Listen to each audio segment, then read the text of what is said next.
Today we're joined by Trevor Hill. He was one of the presenters at the 2016 Ethos Project at Boise State University. Welcome, Trevor. Thank you. We're really glad to have you here on Our Voice. And I just want to start off by asking you, what is the Ethos Project at Boise State University? The Ethos Project at Boise State is an opportunity for students that are working on projects that empower our local public, as well as projects that are empowering and betterment Boise State University.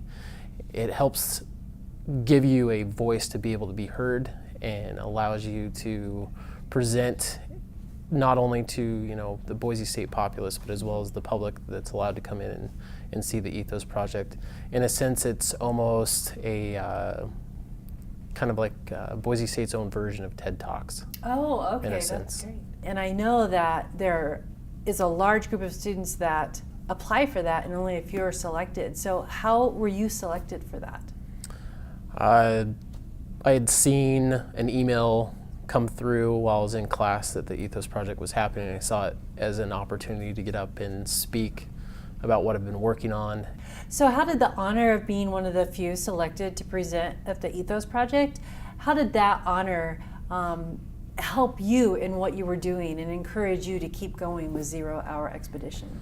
I guess I didn't necessarily view it as so much as an honor, that I got selected, but it was one of those things of where it was something that allowed me to get up and have my voice be heard amongst a bunch of other really great speakers.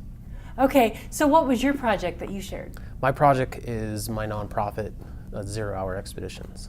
Okay, and what is 0 Hour Expedition? What's the mission of 0 Hour Expedition? Is to eliminate the physiological issues that negatively affect the brain's ability to process post-traumatic stress through prolonged wilderness exposure, nutrition, and proven holistic methods. Okay, and so these expeditions, who are they designed for?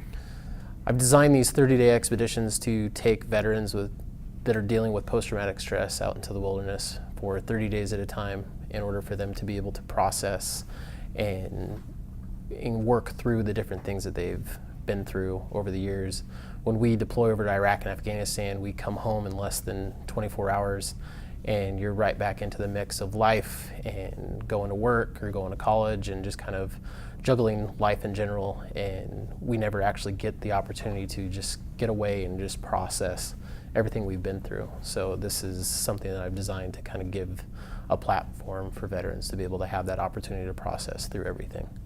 That's a wonderful project, and you mentioned when we came back from Iraq. So share with us, your own service and kind of the passion that led you to want to help others.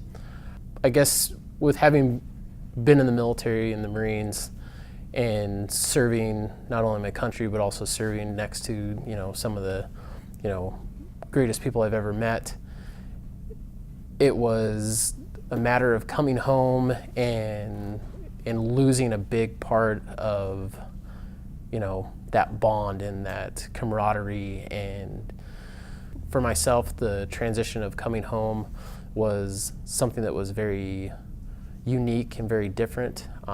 And for every single veteran, we're all our own individual Sure. persons, so not all our transitions coming home are exactly the same.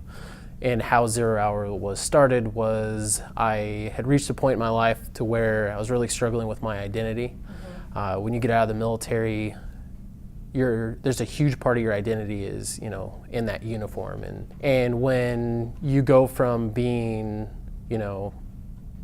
a Marine to coming home and just being Joe Smo on the street, you no longer have a rank. Your ribbons don't have the same meaning as they do in the military, and you essentially have worked for 4 years, depending on where you're at in the military, and now you are completely resetting yourself back to being a civilian. So what do you hope to just really create in these 30-day expeditions for veterans so that they can heal, restore, and be ready to really thrive in their lives? It's not that I want to create something as much as I want to give the opportunity to the people that come on these trips. Okay. It's about giving them that chance to get out into the wilderness, to be able to process what it is that they've been through. And how did you come up with 30 days? 4 years ago, I had reached a point in my life of where I was failing out of college. I didn't have a job, money was tight, my marriage was falling apart, and I was just maxed out. And I had kissed my wife at the time and my child, and I walked out to the garage and I tied a noose and I threw it up over the rafter in my garage and I put it around my neck and I stood there. But that was by far the absolute darkest moment of my entire life. And, you know, thinking about everything that I had seen, everything that I'd been through, you know, friends lost, I had just, I guess, reached a point of where something came over me to where I just knew that I needed to not do it, because I was already at, you know, the lowest of low that I could be. And from that point, I took the noose off my neck and sat on my crate and, you know, cried for a while. And then I started to really, you know, contemplate, you know, I need help, and what I had already tried wasn't working. And then I just kind of, you know, thought to myself, if somebody were to come through the garage door right now and ask me, Trevor, what do you need? The first thing that came to my mind was an opportunity to get away. And if there's one thing that is a reoccurring theme throughout history, is that, you know, wise men and sages and medicine men and, you know, warriors always went to the wilderness in order to kind of, you know, cleanse themselves. Well, I really appreciate you sharing that moment with us. That had to be quite a moment to experience, and I'm so glad that out of that came such an amazing mission that you have now. So you mentioned just the people around you in your life at that time. What advice can you give to civilians, you know, just ordinary people, to be there for veterans and to support veterans as they go through this time?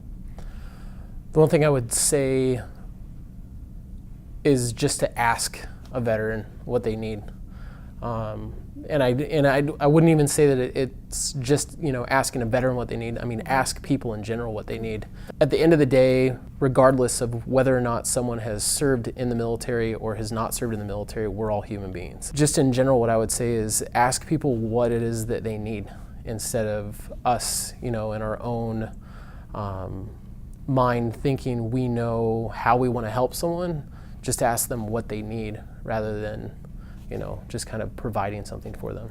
If people would like to hear more about 0 Hour Expeditions or get involved and help the organization, how can they find out more? We have a Facebook page. Okay. No, 0 Hour Expedition? We're not big enough for a website quite yet, but we're on Facebook. They can follow us on there, like our page. You know, send you a message, send us a if they'd like to message. get involved. Exactly. Okay, great. Yeah. Okay. Well, thank you so much. I really appreciate you sharing your story and just how you're going to use that to help many others. So thank you for being on Our Voice. You're welcome.